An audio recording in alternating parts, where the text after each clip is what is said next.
Bonjour à tous, bienvenue sur Priximo et puis aujourd'hui on reçoit une nouvelle fois en fait Stéphane Pujol de l'immobilière Pujol. Alors vous aviez vu peut-être la dernière vidéo, la précédente, et puis je vous invite à suivre les prochaines en vous abonnant à la chaîne YouTube et puis en regardant sur nos deux blogs les prochains articles en fait, puisqu'on publie ces vidéos systématiquement de manière à ce que vous puissiez à suivre le fil rouge. N'hésitez pas d'ailleurs à faire comme Franck et Jean-François qui ont laissé des petits commentaires sympathiques, donc ça fait toujours plaisir. Et puis si vous avez des questions supplémentaires à poser à Stéphane ou à moi-même, bah, vous pouvez les poser dans les commentaires, c'est fait pour ça, il n'y a pas de souci. Alors aujourd'hui on va rentrer dans le vif du sujet, c'est vrai que la dernière fois on présentait l'opération entre guillemets, donc là on rentre dans le vif du sujet, c'est le retour des beaux jours, c'est parfois le moment de se poser des questions sur le comment le moment de faire le bilan sur tout ce qui est lié à l'énergie quoi en fait, au chauffage en ce qui concerne les copropriétés. C'est vrai que moi à titre personnel je suis concerné et je sais qu'il y a beaucoup de personnes qui sont concernées. Quand on est particulier, on s'intéresse à ces questions-là en période où c'est un petit peu tendu financièrement. On essaye un petit peu de rogner sur les charges et c'est pas toujours facile. Donc l'avis d'un expert peut être intéressant à ce titre-là. Donc l'idée, le thème d'aujourd'hui, c'est de se dire voilà, les copros se posent des questions sur leur système et comment économiser de l'argent et optimiser leur système de chauffage. Donc on va s'y intéresser avec Stéphane. Donc bonjour Stéphane. Bonjour Xavier, bonjour à tous. Alors, pour en guise de première question, on va se dire, voilà, le chauffage au gaz reste-t-il une des meilleures solutions? Tu parles souvent, en fait, j'ai vu sur ton blog, dans un des articles, tu parles d'optimisation d'ailleurs dans ce domaine.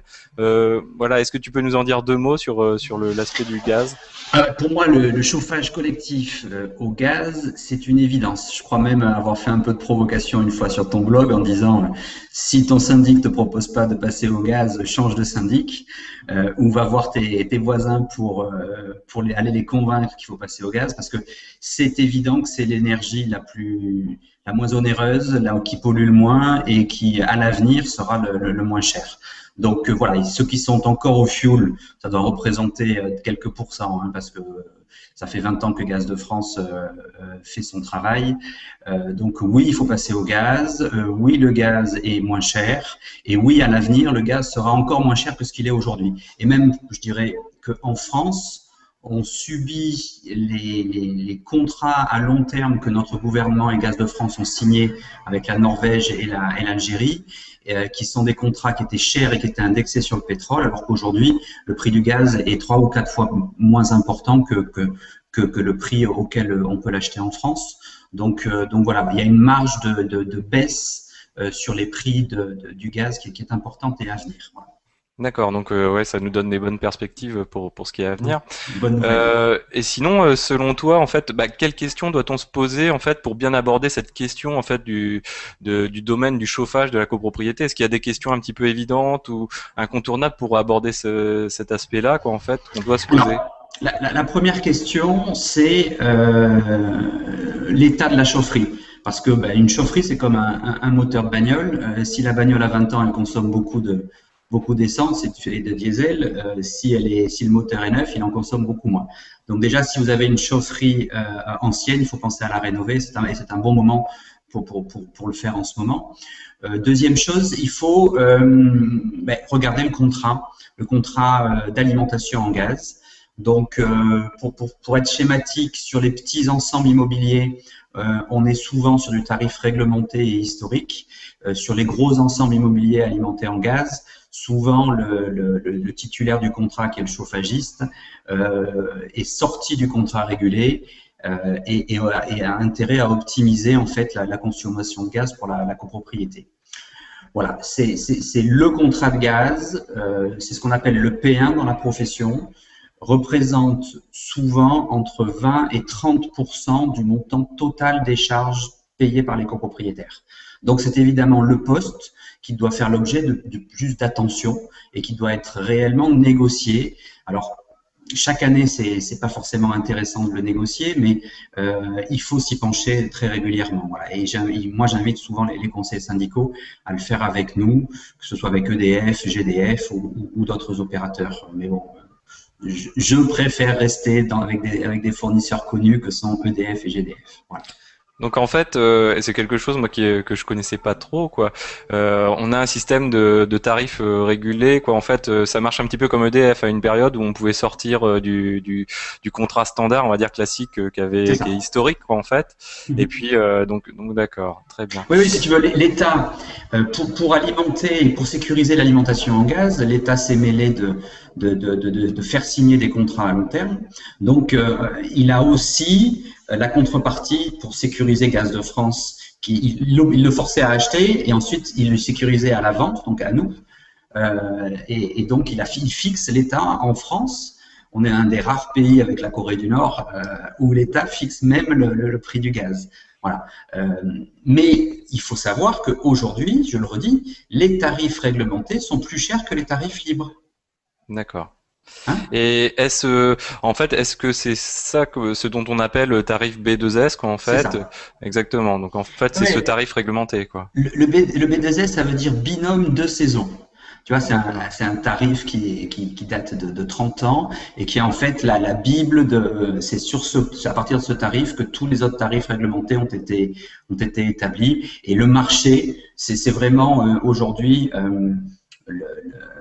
l'étalon zéro. Hein, c'est-à-dire que quand je te dis que les tarifs libres sont moins chers que les tarifs réglementés, c'est que en fait l'État essaie également d'organiser une petite concurrence sur ce marché-là et donc favorise les entrants et en favorisant les entrants, il fait en sorte qu'ils puissent vendre leurs tarifs moins cher que le tarif réglementé. Voilà.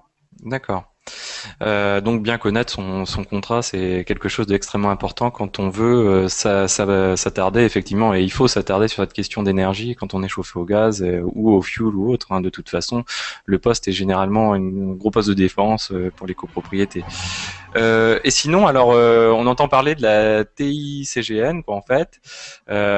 Donc qu'est-ce que c'est en fait et est-ce qu'on doit la payer? Est-ce qu'une copro la paye en fait dans sa facture quoi?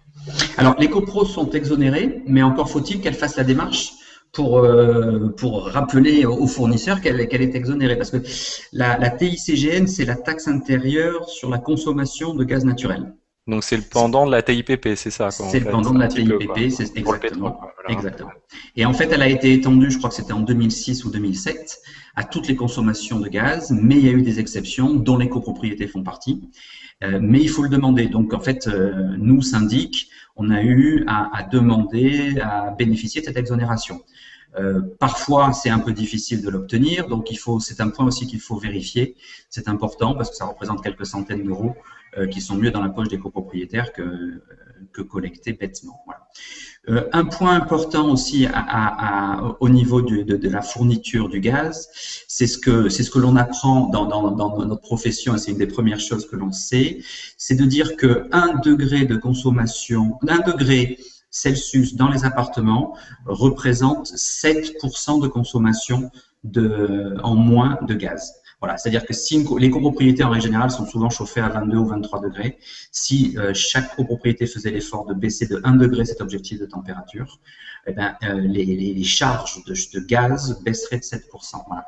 Parce que moi, je fais partie de ces syndics qui considèrent qu'il y a beaucoup de déperdition et on chauffe tout le monde à 23 ou 24 degrés, alors que des jeunes qui travaillent toute la journée n'ont pas besoin à 20 degrés, ça va bien pour eux, quoi, tu vois. Alors que la personne âgée qui a 23 degrés, effectivement, qui ne bouge pas, elle en a besoin. Voilà. Donc, moi, je fais partie de ces gens qui considèrent que le chauffage collectif, c'est un chauffage de base et il faudrait essayer de baisser les objectifs de température par rapport à ce qu'ils ne sont aujourd'hui. Voilà. D'accord, donc se rapprocher plutôt à une consommation personnelle pour un appoint quoi en fait, et puis Exactement. avoir une consommation de base en fait qui est payée par la copropriété, ce qui semble effectivement assez intéressant parce que le chauffage c'est un peu au goût de chacun, on est plus ou moins sensible aussi à la fraîcheur ou pas. Donc moi je le vis dans ma copropriété, donc c'est pour ça que je peux en parler aussi. On a eu une très longue discussion lors de la dernière AG à ce sujet-là. On a aussi discuté des périodes d'ouverture et de fermeture, de mise en marche de la chaudière. Quoi, je pense que c'est aussi des sujets qui doivent revenir souvent pour toi, quoi. Complètement, complètement. Et il y a encore des copropriétaires qui, quand ils ont trop chaud, ouvrent les fenêtres. Oui, alors ça, nous, on a le cas chez nous. On ouvre les fenêtres et dans les parties communes et dans les appartements avec des locataires qui, en fait, bah, eux, ne se sentent pas concernés directement. Donc, du coup, ouvre les fenêtres, mais ne coupe pas le chauffage. Enfin, bon, des choses de ce genre-là. Et c'est vrai que c'est des rappels on va dire, de bonnes conditions de pratique. Ça pourrait être, quoi, c'est quand même assez intéressant à effectuer. C'est ça, parce qu'on ne le voit, ce type de comportement, qu'avec des chauffages collectifs, évidemment. Bah, bien sûr, Parce que ouais, ouais, ouais. les occupants ne se rendent pas compte et font pas le lien entre ce qu'ils payent et leur comportement. Voilà. Alors c'est vrai que ça paraît, quoi je dis bien sûr, ça paraît tellement logique, mais en fait un rappel pour comme toute bonne chose logique est nécessaire assez souvent. Alors en guise de dernière question, en fait, bah, comme toutes les sources d'énergie, en fait, on présume qu'il y a des saisonnalités en fait hein, pour les achats. Selon toi, pour le gaz, quelles sont les meilleures saisons ou quelle est la meilleure période, les meilleurs mois? Alors, là, c'est historique également. On nous a toujours appris que pour négocier bien son contrat de chauffage, il fallait le négocier avant l'été. Parce que les acheteurs achètent en ce moment le gaz, que le gaz après est transporté ou par oléoduc ou par méthanier. Donc voilà, donc on a toujours considéré que mai, juin étaient les bons mois pour négocier. Te dire si c'est la réalité, j'en sais rien. Le marché du gaz, pour moi, si tu veux, il est décorrélé de la saisonnalité parce que j'imagine pas que le gaz extrait en Algérie, il ait un prix différent en mars qu'en juin, quoi, tu vois. Mais bon, Mhm. c'est sûr que la rigueur d'un hiver doit avoir un impact sur le marché. Donc voilà, on peut essayer on peut peut-être penser que en mai et juin c'est mieux. Voilà. Mhm. Pas convaincu quand même, hein. D'accord. Bah, écoute, c'était la dernière question. Donc merci pour ta participation. En tout cas, on va poursuivre ces questions-là de charges de copropriété puisque c'est un sujet qui concerne beaucoup de monde en fait, où on n'entend pas forcément beaucoup parler sur le net. Et puis on profite en plus de ton expérience qui est quand même assez intéressante dans ce domaine-là depuis plusieurs années. Donc je vous invite aussi à aller consulter le blog de Stéphane. Donc je vais mettre le lien et dans les articles et au niveau de la vidéo. Donc vous allez pouvoir aller visiter le blog et le site de Stéphane. Le blog, je vous le recommande assez puisqu'en fait c'est un agent immobilier qui se livre sur ses états d'âme en fait. Alors et par rapport au marché et par rapport à sa ville, etc. Donc c'est assez intéressant en fait. Et ça, je pense que c'est un travail qui devrait être fait plus souvent au niveau de la profession immobilière pour justement bah, montrer que voilà que les agents immobiliers c'est pas juste des personnes qui sont en train de fumer une cigarette devant l'aventure. Je suis assez imagé, mais c'est ce que je vois tous les jours en fait quand je reviens chez moi. C'est loin de ça. Il y a derrière, il y a forcément un gros travail. Il y a aussi bah, voilà des difficultés, des états d'âme, etc.